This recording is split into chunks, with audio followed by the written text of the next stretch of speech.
Dinas Kesehatan Sumatera Selatan menerangkan, penularan B117 di Palembang merupakan kasus lokal yang diduga tertular dari warga di kota ini yang memiliki riwayat berpergian ke wilayah kasus COVID-19 varian baru.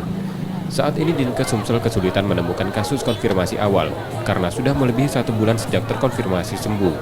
Meski penyebaran B117 dianggap lebih cepat, namun Dinkes Sumsel menduga penyebarannya sudah terputus, ditambah dengan dilakukannya vaksinasi. Hal itu dilihat dari penambahan kasus yang berkurang 30% per harinya. Tracing yang dilakukan pada kontak erat, Dinkes Sumsel belum menemukan gejala kasus B117 seperti ruam pada kulit dan mata merah.